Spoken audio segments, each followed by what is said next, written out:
Hello, and welcome to Stasis Pod, the Transformers: Rescue Bots podcast. I'm Rob. I'm Jen. Oh, I may have watched the wrong show. I thought this was an episode about Doctor Who. I could see this being we are talking a about David the other Tennant. Doctor, right? Yes, the other Doctor. The other Doctor is... I don't think it's an actual... Oh, maybe... Wait, there was one Christmas special. Maybe that one... I think that... Was that the next Doctor, maybe?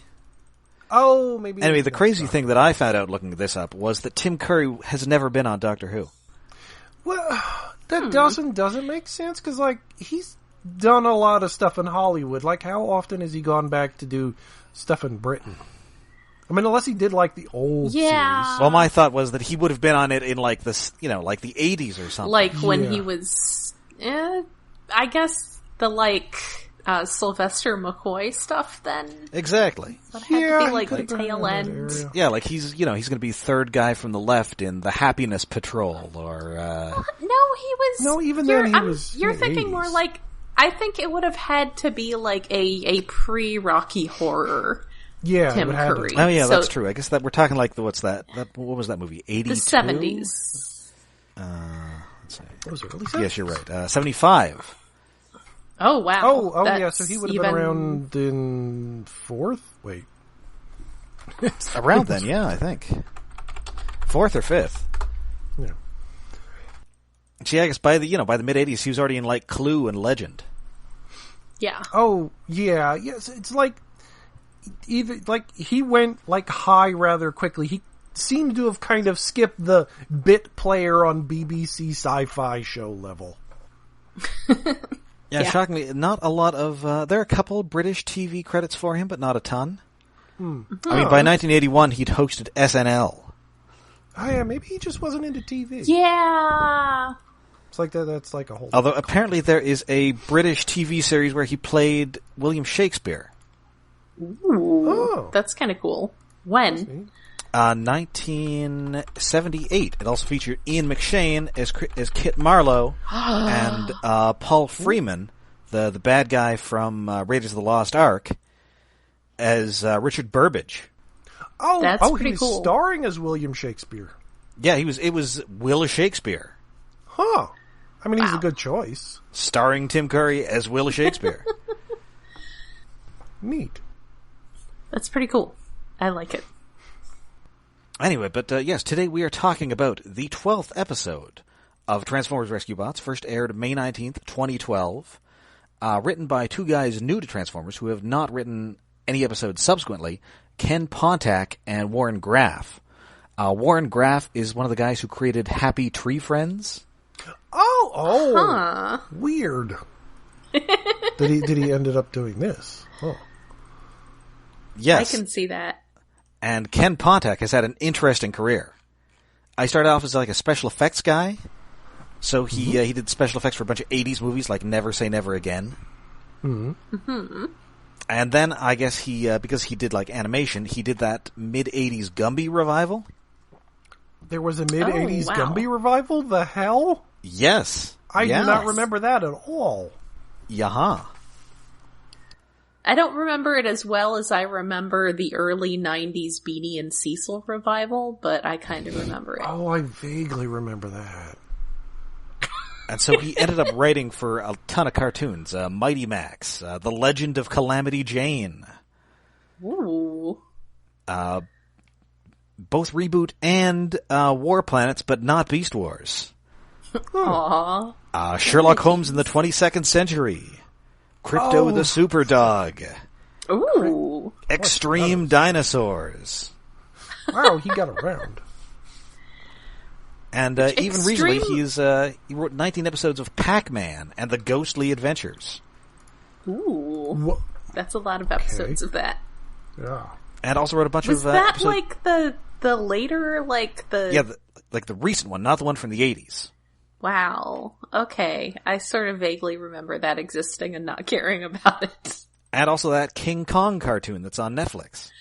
That also... the one on right Netflix. there. Like the newish one, not the one from the like early aughts with the Beast Wars cast, where the bad guy is just David Cade playing Beast Wars Megatron. Because I was gonna drop that is showing up on, and also Extreme Dinosaurs both show up on Pluto TV on occasion, which I get to watch more than previously now that I am working from work, but with minimal supervision. And he also created the show Bump in the Night, which I watched a ton of because I was obsessed with stop motion animation. Mm-hmm. Bump in the Night? I don't know if I might have been the only one who was young enough to watch that. It was a stop motion show about a monster who lived under a kid's bed, voiced by Jim Cummings. And then his best friend was like a goopy toilet monster, voiced by an extremely Rob Paulson-y Rob Paulson. Oh, wow. I do like extremely Rob Paulson-y Rob Paulson. That was a whole show? I thought that was like clips on Nick at Night or Nickelodeon or something. Well, no, it started off as like interstitial bumpers, and then they made it into an entire show. Oh, okay. Mm-hmm. That's why I don't remember it being like a full show. I vaguely remember the shapes of those weird things. Right, it was sort of it came after these messages, we'll be right back. It was after those, but those were also stop motion. Aha. Mm. Anyway, so those are the guys who wrote this episode. Wow. Okay. That's actually very interesting. Yeah. And we open with, after the events of the previous episode, Doc Greene has been fired for constantly imperiling the people of Griffin Rock. I gotta say they're not wrong. Yes, although in this case he was indeed framed by a sinister, shadowy figure. Dun dun dun.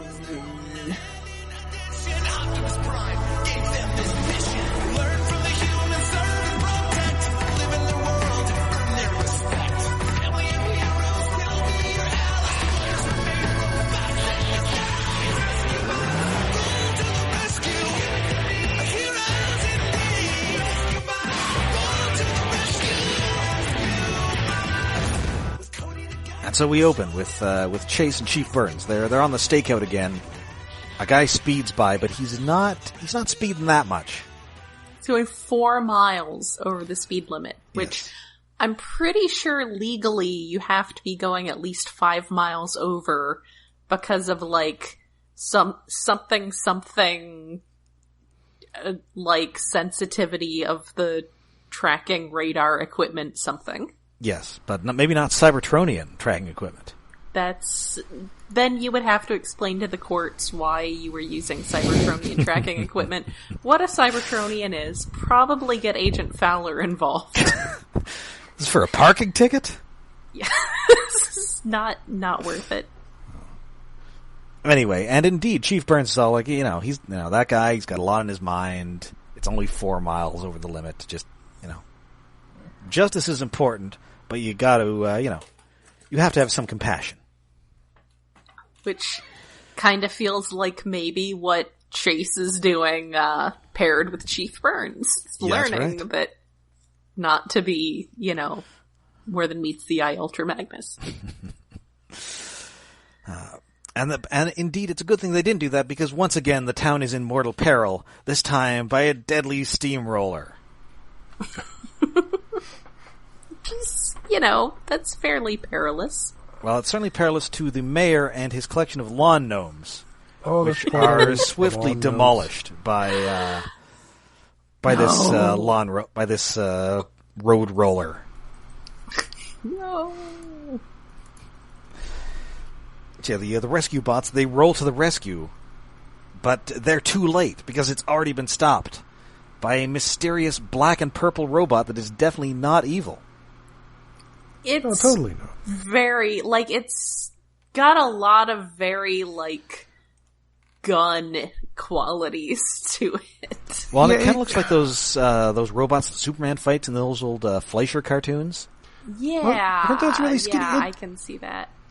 It makes me think of like a GoBot. Like it's robot mode. It's very simple. Oh, like a Tonka GoBot. Yeah. Well, no, like the original GoBots, like the face and like basic robot shape, only it doesn't have kibble all over it of like a submarine or whatever. But Right, no, I just meant a like one of those GoBots as opposed to like the GoBots. Oh yeah, no, not really the Which Go. are relevant to our discussion. The Morbius in MorBot. It's like a GoBots version of a Tonka GoBot. Yes. Oh, they actually did make toys of it. Also, MorBot just sounds like a bad thing. I mean, Sure. it's like morbid. Yeah, Morbius, the living vampire. it's a prefix that you don't normally hear just appended onto nice, happy, friendly things. Well, would Which you is prefer actually, I had to look it up and make sure it wasn't meant to be like MORE. But no, it's just MORBOT, so it definitely is evil. I'm kind of surprised they don't play on the MorBot pun more. It's possible. It's like, he's not less bot, he's more bot than the Autobots. Yes. But yeah, that does not get played up too much. And then it causes a fair bit of collateral damage while stopping this thing. And so anyway, everybody's kind of, standing around all, WTF. And then coming down from a blimp is what is definitely the shadowy figure from last episode and it is Doctor what is it? Does he have a first name? Dr. Morocco. Dr. Thaddeus Morocco. Oh, Thaddeus. He's got an airship. You know, when I was saying last episode that he seemed like someone who needed to have gears as part of his costume, he's got a friggin' airship. I mean, does anybody non-evil own a blimp? No. The Like, Nazis not that I'm love aware of. blimps. Yeah, well, that's kind of the thing. Like, in fiction now, it has become, you have a giant Zeppelin, that means, this takes place in an alternate continuity than the one you're used to. Which kind of makes sense, considering this is and isn't in continuity with Transformers Prime. Like, it's so close to being there, but it's, like, slightly off. Oh, because there's a Zeppelin. And it's also a very, it's a pretty evil looking Zeppelin. It is. It's all green and purple. It's like, Tim Burton colors. Standard Spider-Man villain colors. It's in bad guy colors. Yeah, it's in bad guy colors. And, he's wearing a monocle and a brooch, and, like, he's clearly got a little, like, vest under his weird jacket thing. Yeah, it's a vest with shoulder pad things, and he's got armbands. It's like, it's such a great design. But obviously, this is clearly a guy who spends his weekends going to conventions and, like, a top hat and, like, a whole bunch of gears all over his, like, duster, his, like, long coat that he wears. This is his respectable version of what he wears. This is what he wears, that guy, when he's going for a job interview and he's like, maybe I should leave the top hat with all the gears on it at home. Also, whenever he goes to a panel, he definitely opens with, well, this is more of a comment than a question. Yes, he is. And of course, voicing this is the great Tim Curry. Yes. I didn't think he was Tim Currying it up quite as much as usual. Not really. I mean, he's hammed it up much more, and my God. Yes. I mean, all of his performances they're a little hammy. Yes. And this is a little hammy. Yeah, it's Tim Curry. It's a little hammy. It's just like he's not cranking it up. He's not going. Well, I mean, part of it is that even though he's blatantly evil, we don't want him to be too blatantly evil that all of the characters look like dinguses for not realizing that he's blatantly evil. That's like fair. He's just sort of moderately evil. He's got plausible deniability. He's Tim Curry default, which is like something's going on with Tim Curry, even though he looks like Basil Rathbone. Yes, and this actually feels like a bit of a throwback because there was a period of time between about, I'm going to say, 1990 and 2005 when 50% of all cartoon series had Tim Curry playing a recurring villain. Yes, Skullmaster and Mighty Max. Skullmaster on Mighty Max. What's his face on Griffin? The Superhuman evil Samurai. Kilokon. Yes, Kilokon. Superhuman he Samurai was that Cyber mad Squad. scientist on Gargoyles. Yes. Oh, yeah. It's like... I think he was the main bad guy on Mighty Ducks. Probably. I would have to ask that one friend of mine who is super into Mighty Ducks. I'd have to go onto Facebook and be like, hey, wasn't Tim Curry some character? That Carmen Sandiego cartoon. Mm-hmm. Pirates of Dark Water. Yes. There was apparently a Prince Valiant cartoon that he was a recurring villain on. Oh. He was the evil computer on Captain Planet. I think basically, if it wasn't Canadian, if it didn't have a Canadian, because I'm thinking Exo Squad, but that was what became Ocean Group. Right. So long as it wasn't Canadian, he was definitely here being the villain. The one big exception, Batman the Animated Series, because he was originally cast as the Joker, but his performance was apparently too frightening. So they cast Mark Hamill instead. Which he actually cast is the thing some nobody named Mark Hamill. Oh yeah, was he in that? He was in Star Trek or something? Yeah. One of them things. As Tim Curry was the villain in a lot of things in the 90s, Mark Hamill kind of replaced him. He's been a Skeleton King and the Joker since. And hey, guess who's coming up in a couple seasons on Rescue Bots? Ooh, Mark Hamill. We have to do more seasons at some point. Did Tim Curry play any villains in Freakazoid? Because I'm thinking the other person from around then who did a lot of that was David Warner, and David Warner was absolutely in Freakazoid. And every so often I can't stop thinking about that Hello Dolly thing that they did. And he was only on one episode of Freakazoid, though. Oh, well. As Dr. Mystico. Ah. So I have to assume that, a bunch of cartoon bad guy editions in the 90s, it was just, we called David Warner, and we called Tim Curry. Yes. And they were just, every day it'd be morning David, morning Tim. They already had David Warner, so they got Tim Curry to be the summer, because David Warner was also So which of us will be the bad guy on Voltron, the Third Dimension? Oh, God. It was Tim Curry. Oh! I forgot about that because I've tried to put that out of my memory. Also, popular 90s... From a popular 90s voiceover villain from Captain Simeon and the Space Monkeys, Malcolm McDowell. Oh, yes, that was the third guy at those auditions. Yeah. Who was he? He was somebody. Wasn't he someone in Batman the Animated Series? Oh, Batman? I know he was, wasn't he Metallo on Superman? Maybe. The robot guy? I don't know if he was on Batman. I don't really remember. Oh, wait, he was, I think Count Vertigo on Batman? Ooh. Maybe? You know where else so many good the episodes villain? I've forgotten some. Oh no, he was the bad guy on the Jonah Hex episode of Batman. Ooh. You know where else he was the bad guy was the Tank Girl movie. Yes, he was. Yes, where he removed his head. That movie's bad, but entertaining. I mean, also that was on Pluto TV a lot recently. He was the third guy at those auditions, but he started bringing a magazine after the other two guys kept asking questions about Caligula. Incidentally, I was once at I kid, but I was actually once at a science fiction convention panel where Malcolm McDowell was asked about Caligula. And he says, well, they paid me to be in Rome for 2 months. I'd do it again. Well, yeah. Fair. Because that is British actors. Yes. You pay us, give me the script.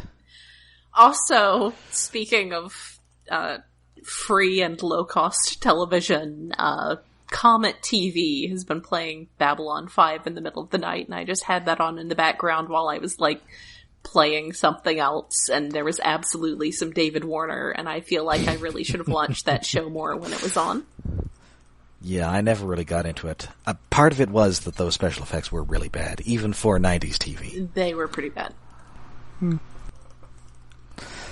Also, I cannot accept George Takei when he's not wearing a beetle wig and doing a bad Russian accent.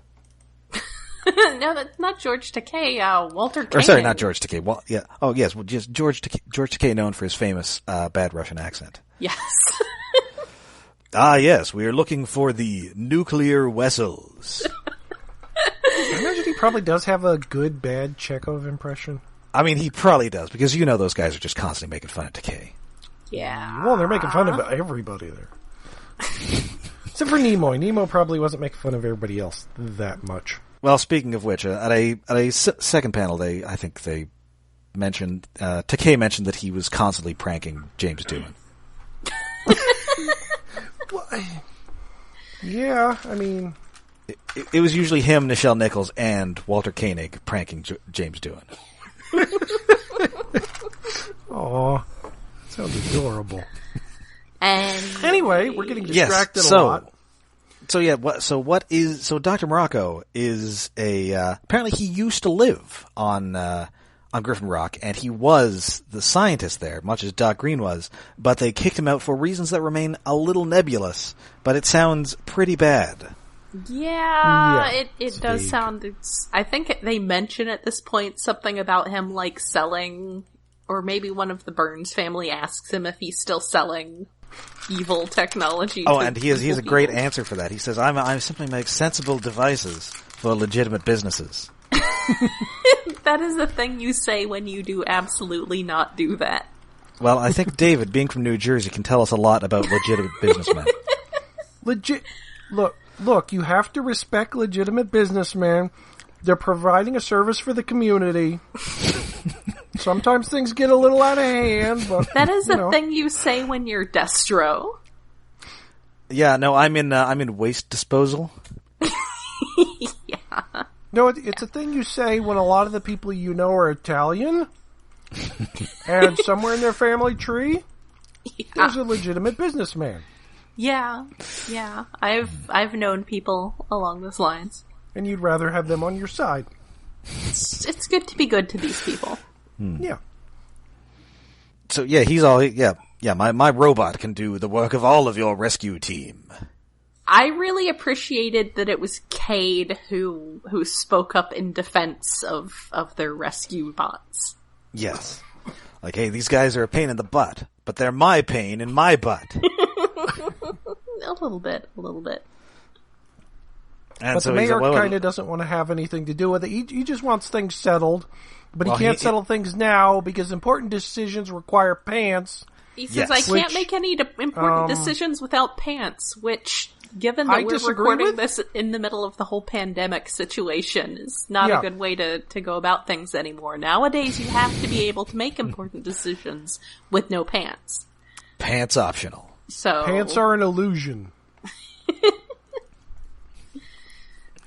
I have to wear pants when I go into work, but with the minimal supervision thing, I don't necessarily have to keep them on.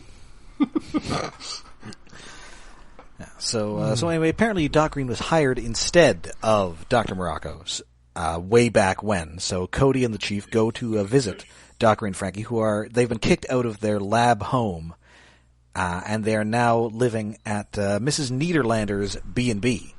I don't understand. I mean, we know my professional history here. I don't understand how there's a B&B that's not owned by a gay couple.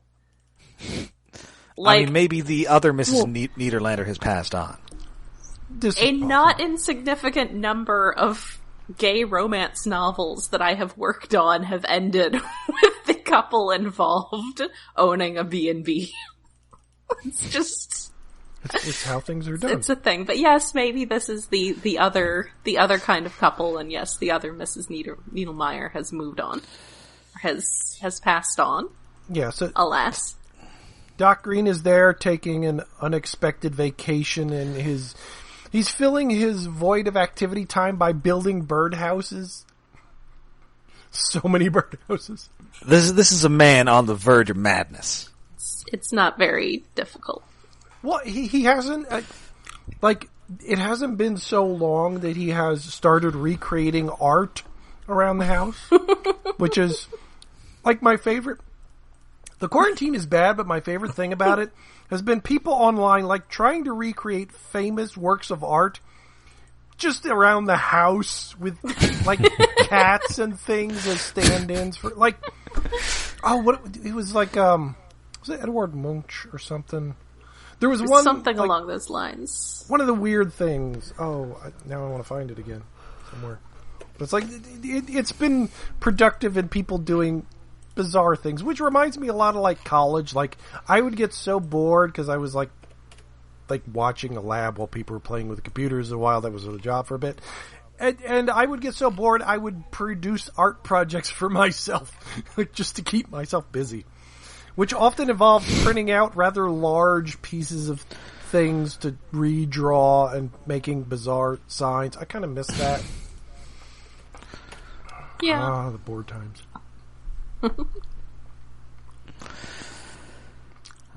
So anyway, cut back to City Council, and City Council apparently consists of the mayor. There's an Asian lady who is never named, and then you've also got a guy who is apparently later identified as Mr. Alper, who appears to be Carlton Banks. He has the Argyle sweater, and yeah. I mean, there's only one way to prove it for sure, and I don't think this show had the budget to license Tom Jones. No.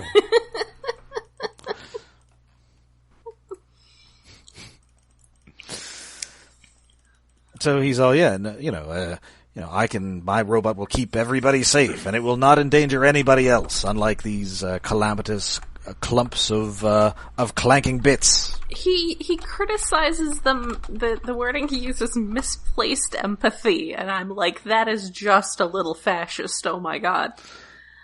I mean, this guy owns a Zeppelin. He's selling weapons to legitimate businesses. Also, he's talking about advanced technology while wearing a monocle.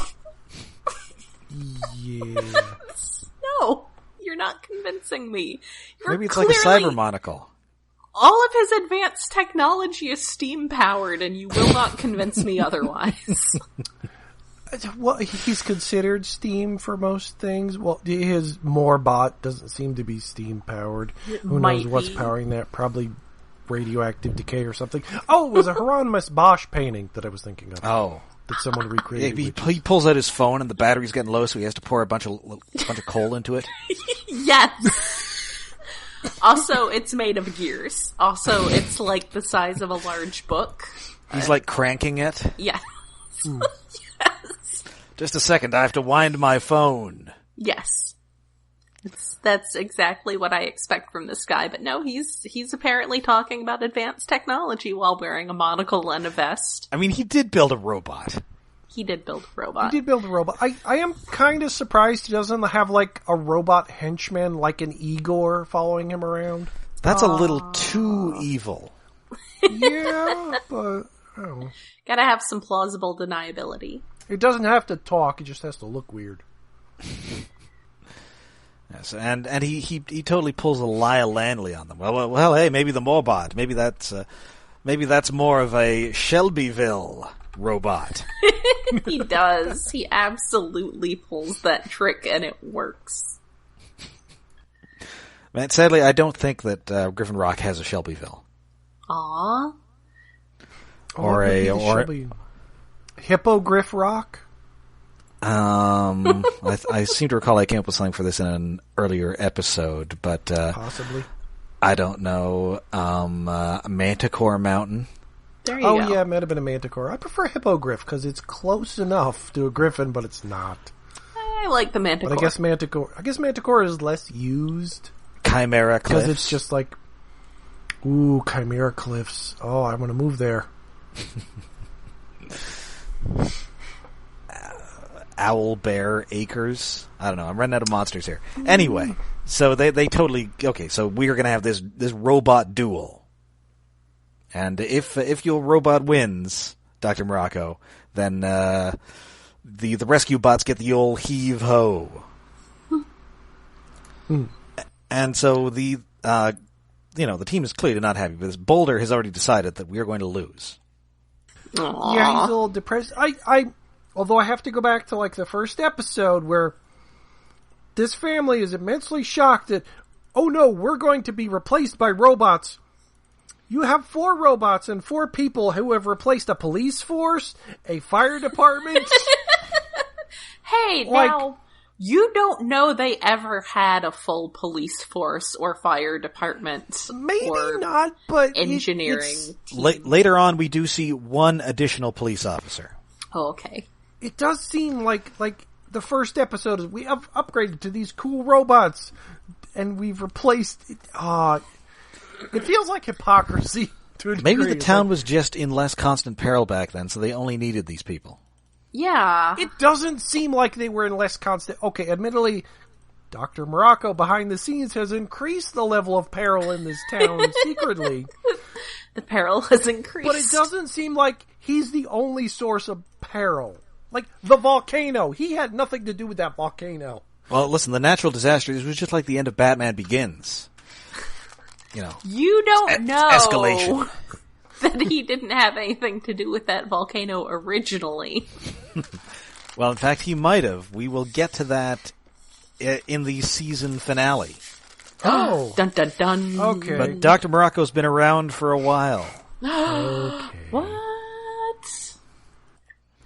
So anyway, Boulder, he's already started packing up because he thinks, we're going to lose, but Burns is all, hey, listen, this thing, it's just a machine, and not the way that you guys are machines, but like the way a toaster is a machine. Which I feel like they understand that distinction at this point. But there's no time to mope about this because there's a fire at the explosion factory. I love that there's an explosives factory. Just a bunch of crates of explosives, very clearly marked at the docks. And, hey, somebody tosses a grenade there with that M logo on it. This guy's got to stop branding his stuff. He really does. As we will learn, that's apparently not sufficient proof of anything, but he does need to stop branding his stuff.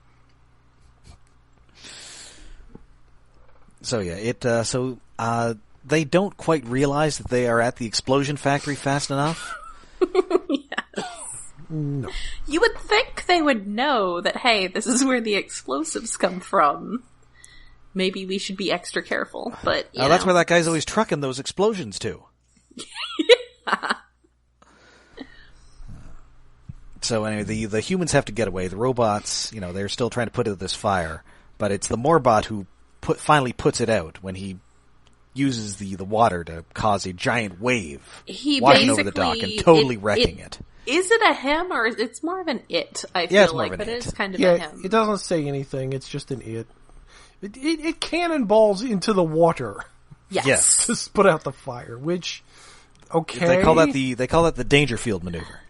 I mean, there are boats there, and this does an unreasonable amount of damage. This does probably less damage than the box of explosions on fire, but not by as much of a margin as you would like. No. And unfortunately, Huxley Prescott was there, and he's already picked sides. Rescue bots, my God, more like rescue asshole. knots. Well, he is a politician, so, No, he's not. He's a reporter. Oh, Huxley, right. Huxley Prescott. Well, doesn't he say, like, later in the episode, like, he's just there, or maybe that's the next episode, where he says he's just there for a good story? Does he say rescue knots? Because... He does. It says rescue bots, or are the rescue bots now rescue knots? Also, his logo has his little camera drone on it, and I do kind of appreciate that. Yeah, I didn't notice that. And also, he's holding the microphone up to, and it's foreshortened very dramatically.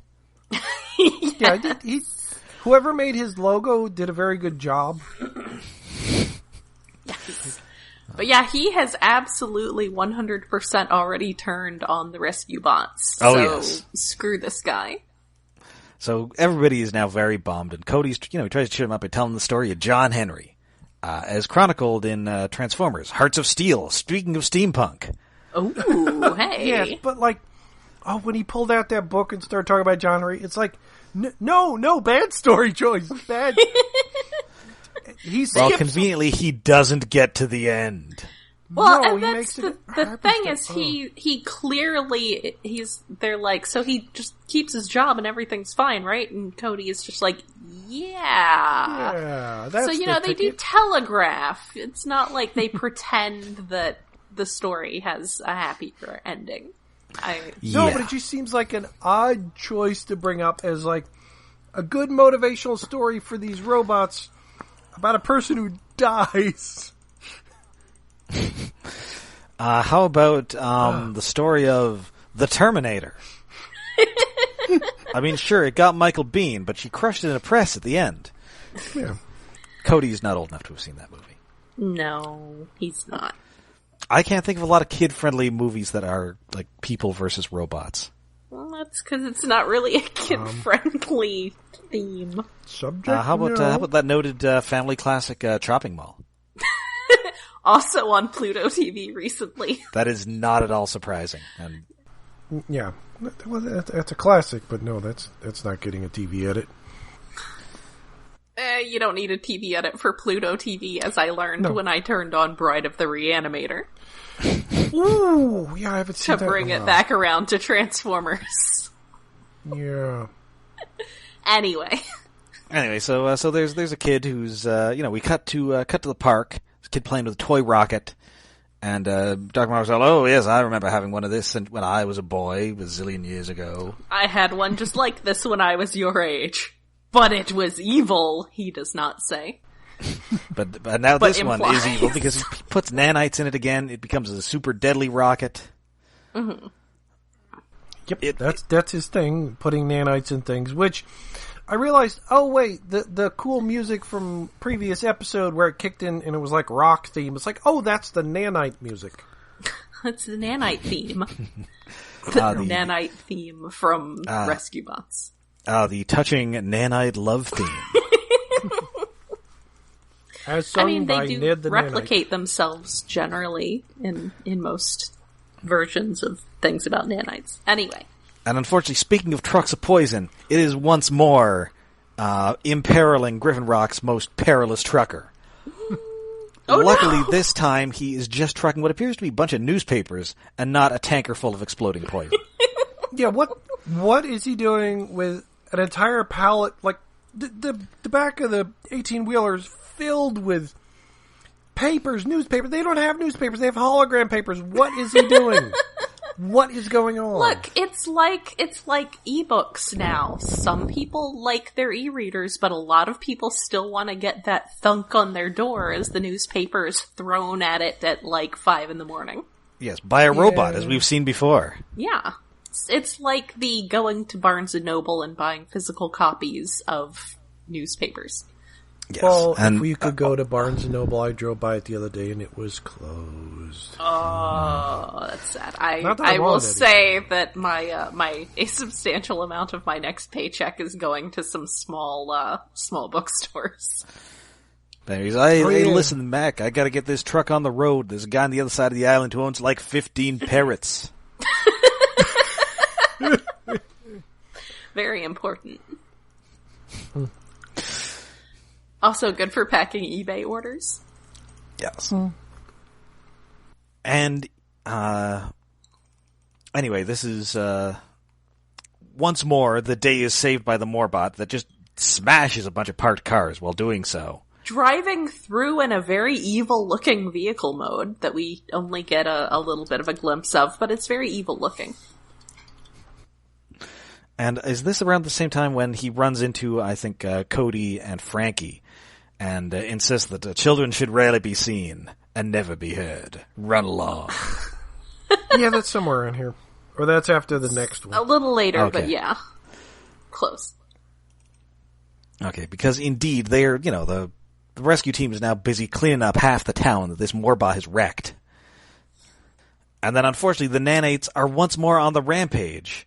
And this time they have struck at Dr. Greene's terrifying solar car.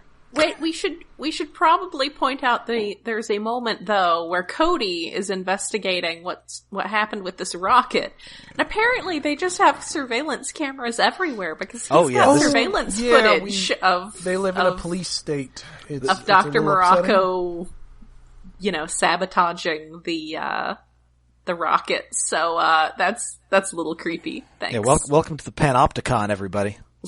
Yes. Yeah, either there are cameras everywhere watching everyone on the island at all times, or this is Spaceballs logic and he just rewound the episode. I was going to suggest that they just have cameras watching Doctor Morocco all the time, which is entirely fair. I mean, they should. Yeah. Listen, it's obscure town statute. Anybody comes into town on a blimp, we're watching them 24/7. Yes. I think this law's from the 30s, but we never repealed it. Clearly, he has a Zeppelin. Clearly, he's come from Earth too. So back to Doc Greene's car. I feel like it's worth mentioning that when I saw this happen initially, and this turns out to not be the case, but my original thought was, God damn it, Doc Greene, why did you put those back in your car? Then I realized, no, probably Dr. Morocco put them in his car, and it's not just that, like, he's using things that were left around, sitting around his lab. He has learned that lesson. And specifically, he's not just putting these in hands, and he's radio controlling it, like the Penguin in Batman Returns. Yeah, it's not great. No, you've got to admit it, Cody. I played this stinking Griffin Rock like a hop from hell. Yeah, but he's not just putting Doc Greene in danger by doing that. He's putting pedestrians and his little daughter in danger. He's trying to kill little poppets. This is definitely a guy who's used the word poppets. Absolutely. Well, yeah, he has. Well, Tim Curry's definitely used it a couple times. Gonna say, yeah, if he's played by Tim Curry, absolutely. Well, in fact, he played Captain Hook on that Peter Pan cartoon. Oh, yeah. Oh, huh. Forgot about that. Kind of forgot there was a Peter Pan cartoon. So anyway, the mayor is saved from getting mowed down by the MorBot. Morocco shows up and, he's all, okay, contest over, you win, Morocco. And Morocco is all, oh, this is so unexpected, which is the hammiest Tim Curry gets in this episode. I know, the chief's all, hey, come on, listen, that look at, that robot's constantly wrecking stuff. It doesn't think like a human. And the mayor's all, well, yeah, neither do your robots, do they? Dun, dun, dun. And he's all, no. Also, they refer to them as Rescue Force, and I was like, armless Leo Kaiser? I like Rescue Force. They're just an armless Leo Kaiser. Oh. And so we cut back to the fire station. Heatwave is mad because Heatwave is usually mad, and Boulder has finished reading about John Henry, and he's all, oh, hey, you didn't tell me about the ending there, Cody. John Henry dies.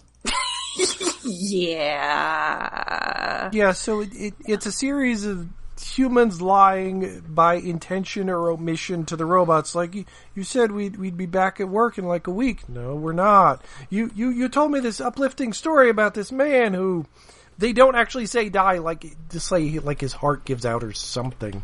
Yeah, they say his heart gave out. Which, yeah, he died. It's weird. You broke the hearts of these robots. Poor sad Boulder. Oh, he's too good to be that sad. Yeah. And then, but hey, Cody gets a call from Frankie, and she's all, hey, guess what we found in the car? It's this canister of nanites. And so Dun, Cody's dun, all, dun. It was a nice piece of work, Dr. Morocco. You shouldn't have signed it. He doesn't actually say that. That's from a Daredevil issue by Frank Miller. But he could have said it. Because it absolutely has that M logo on it. Good job. Yes. Like, you literally shouldn't have signed it by putting your initial on it. Maybe stop putting branding on things. Listen, Stop branding is very important. I guess. And then, yes, and that is where the episode ends. So until the next episode, you are just going to have to... until the next episode, you are just going to have to shiver with anticipation.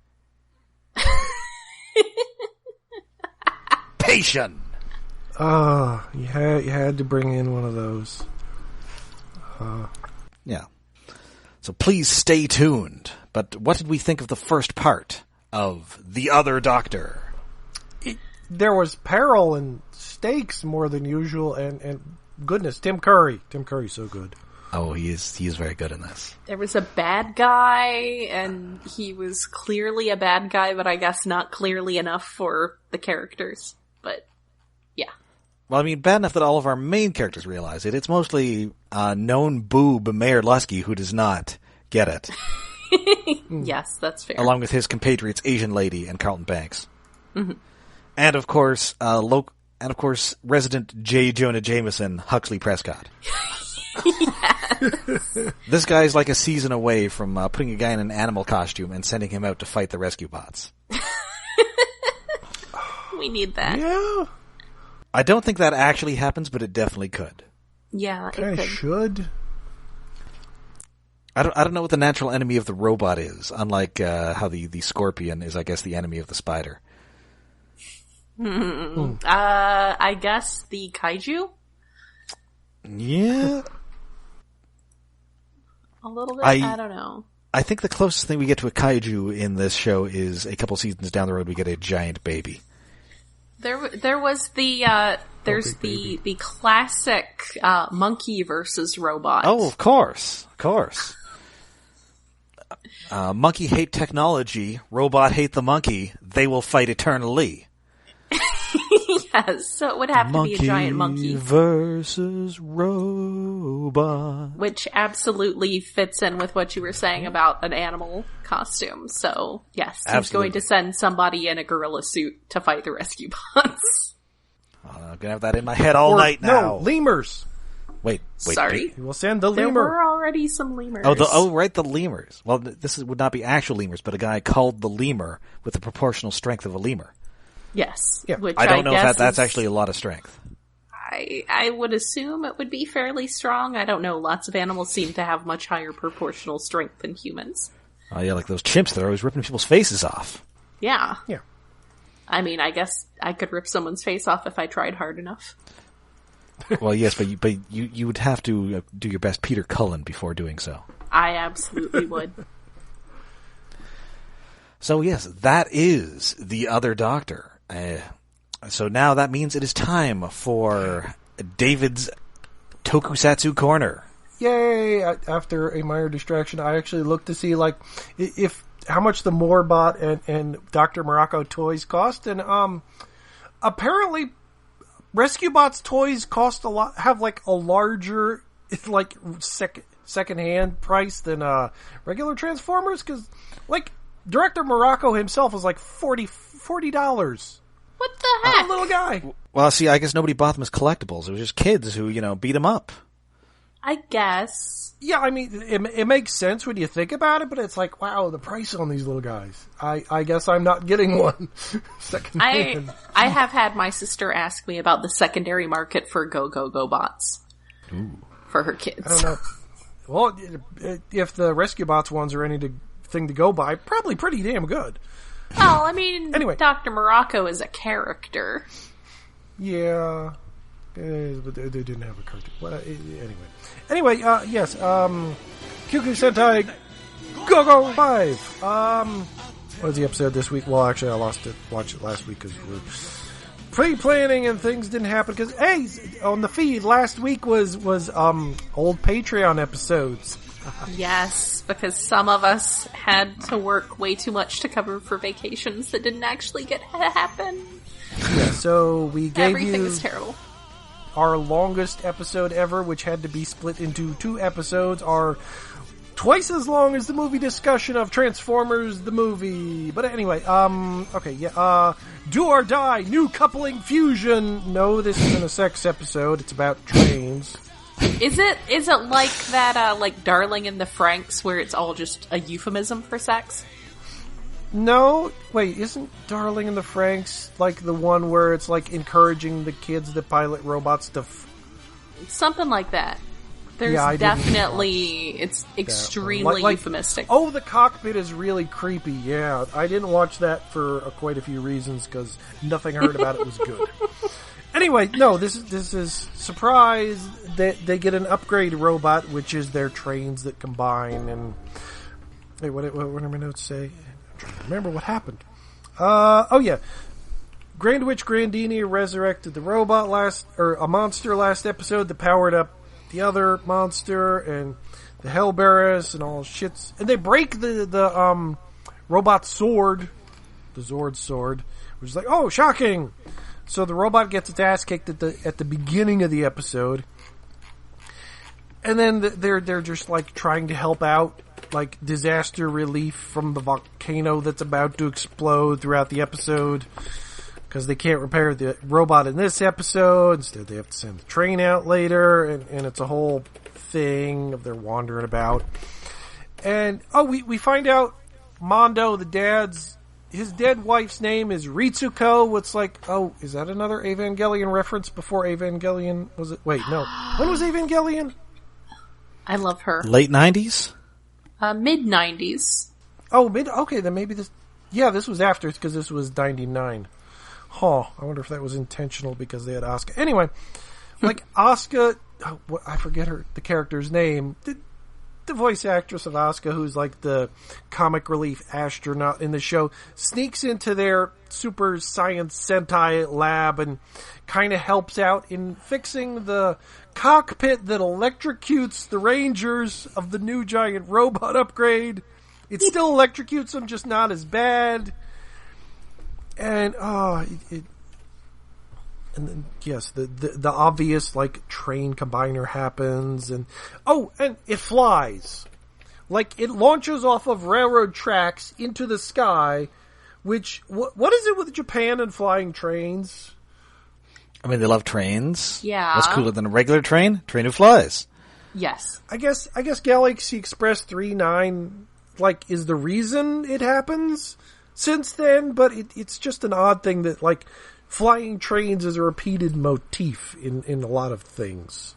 Or at least like the robot train in Headmasters that just flies through space. Yeah. It's a thing. It's weird. And so they get the giant robot. They beat up the two monsters. Yay, the day is saved. And from the previous episode, the bank robber that hijacked the bus that the Pink Ranger had been on, like, he does get taken away by the cops at the end, but he doesn't get handcuffed because he was helping, like, people hide in the science, like, geology lab on the mountain. It's weird. Like, they make a bank robber not look bad who hijacked a bus. I don't get that part. That is weird. But yeah, it's an upgrade episode, which I realize, like, it does happen more like clockwork in Sentai than I originally thought. Because apparently it's a quarterly thing, or at least in toy sales. I guess it's more common in the newer ones, like that it like every 13 episodes you gotta sell a new toy. A new toy's gotta come out. You got to. And this is episode 12, so yeah, it's going by clockwork. Okay. So, we will be back next week with the exciting conclusion. But until then, you can find us all over the internet. We have Twitter, we have Facebook, and we have a Patreon. Yes, we are hosted on iaconunderground.net, where we have a Patreon set up to help with hosting expenses and other things. That is at patreon.com/iaconunderground. And this month, you can hear David and I pontificate about My Hero Academia 2 Heroes. Yay! I will have to actually listen to that since I didn't have a chance to be in on it because of the aforementioned scheduling nightmare. But that's right. Yeah. We are the inessentials. I will be looking forward to it. Ah. Yes, and I realized I got some things wrong. I had actually seen the third season. I just kind of forgot and merged it with the second season. Okay. And I possibly got a few things wrong because of that. Oops. All right. So until next time, I'm Rob. I'm Jen. And I'm David. I'm so glad we did not break out into any actual Rocky Horror songs because I don't like musicals. I don't really know them. Saving it for episode 2. Don't tell David. Okay. I won't tell him.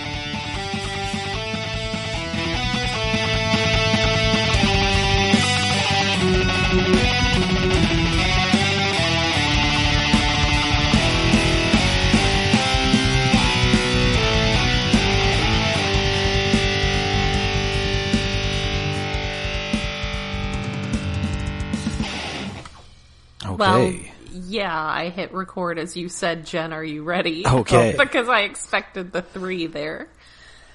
Sorry. It'll all line up in the end. That's the whole point I of can the... make it fit. Anyway, so